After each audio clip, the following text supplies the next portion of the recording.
ബംഗളൂരു സ്വദേശിയായ യുവതി ഇമെയിൽ വഴി കെപിസിസി അധ്യക്ഷനും രാഹുൽ ഗാന്ധിക്കും പ്രിയങ്ക ഗാന്ധിക്കും അടക്കം നൽകിയ പരാതിയും കോടതിയിൽ അറിയിച്ചിട്ടുണ്ട് എന്നുള്ളതാണ് ഇന്ന് കോടതിയിൽ അന്വേഷണ സംഘം അറിയിച്ചിട്ടുണ്ട് എന്നുള്ളതാണ് ഏറ്റവും പ്രധാനമായ കാര്യം. രണ്ടാമത്തെ കേസും കോടതിയെ അറിയിച്ചിട്ടുണ്ട്.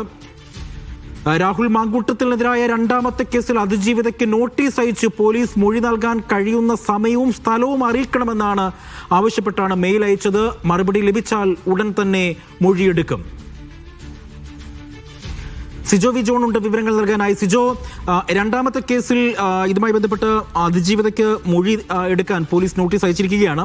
ഇതുമായി ബന്ധപ്പെട്ടുള്ള കൂടുതൽ വിവരങ്ങൾ എന്താണ് സിജോ?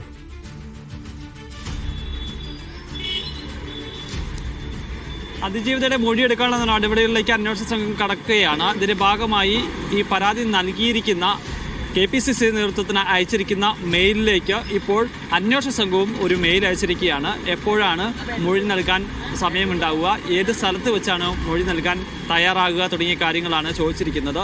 ഈ അതിജീവിതയുടെ അടുത്തുനിന്ന് ഈ മെയിലിനൊരു റിപ്ലൈ ഉണ്ടാകുമെന്നൊരു പ്രതീക്ഷയാണ് അന്വേഷണ സംഘത്തിന് ഉള്ളതാനും. അതല്ല എന്നുണ്ടെങ്കിൽ ഈ പിന്നീട് അതിജീവിതയെ നേരിട്ട് ബന്ധപ്പെടാനുള്ള നടപടികളും അന്വേഷണ സംഘം നടത്തുകയും ചെയ്യുന്നുണ്ടെന്നുള്ളതാണ് മനസ്സിലാക്കാൻ സാധിക്കുന്നത്. എന്തായാലും ഒരു സാങ്കേതിക നടപടി എന്ന നിലയിൽ തന്നെയാണ് ഇപ്പോൾ ഈ മെയിലിനൊരു റിപ്ലൈ അയച്ചിരിക്കുന്നത്. വൈകാതെ തന്നെ ഇവരുടെ മൊഴി രേഖപ്പെടുത്താൻ സാധിക്കുമെന്നൊരു പ്രതീക്ഷയാണ് അന്വേഷണ സംഘത്തിനുള്ളത്. നിലവിൽ KPCC പ്രസിഡന്റ് ലഭിച്ചിരിക്കുന്ന ഈ പരാതി അത് DGPക്ക് കൈമാറുകയായിരുന്നു.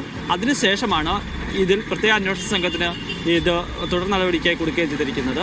ഈ പരാതി പരിശോധിച്ചു. പ്രഥമദൃഷ്ട്യാ തന്നെ ഇത് ഒരു കേസെടുക്കാൻ സാധിക്കും, FIR നിലനിൽക്കും എന്നുള്ളത് കൊണ്ടാണ് അത്തരത്തിൽ ഒരു കേസ് രജിസ്റ്റർ ചെയ്യുന്നത്. രാഹുൽ മാങ്കൂട്ടത്തിനെതിരെ ബലാത്സംഗ വകുപ്പ് ഉൾപ്പെടെയാണ് ചുമത്തുകയും ചെയ്തിരിക്കുന്നത്.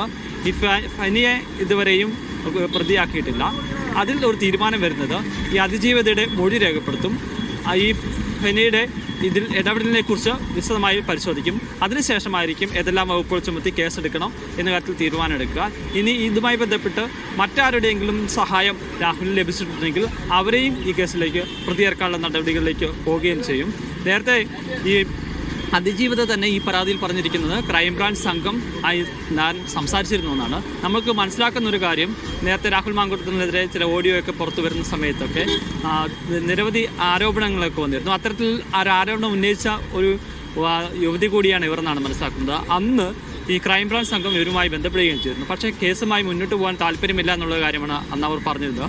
പക്ഷേ പുതിയ വെളിപ്പെടുത്തലുകളുടെയും കേസിൻ്റെയൊക്കെ അടിസ്ഥാനത്തിലാണ് അവർ KPCC നേതൃത്വത്തിന് പരാതി നൽകിയിരിക്കുന്നത്. അതുകൊണ്ട് നിയമപരമായി മുന്നോട്ട് വരാൻ തയ്യാറാവണം എന്നൊരു കാര്യം അതിജീവിതയോട് അന്വേഷണ സംഘം ആവശ്യപ്പെടുകയും ചെയ്യും. അങ്ങനെ അവർ മൊഴി നൽകുകയും ചെയ്യുകയാണെങ്കിൽ കൂടുതൽ നടപടികളിലേക്ക് പോകാൻ വേണ്ടിയിട്ടാണ് അന്വേഷണ സംഘത്തിൻ്റെ ഇപ്പോഴത്തെ തീരുമാനം. ഏതായാലും രാഹുൽ മാങ്കൂട്ടത്തിനെതിരായ രണ്ടാമത്തെ കേസിലാണ് അതിജീവിതയ്ക്ക് നോട്ടീസ് അയച്ച പോലീസ്.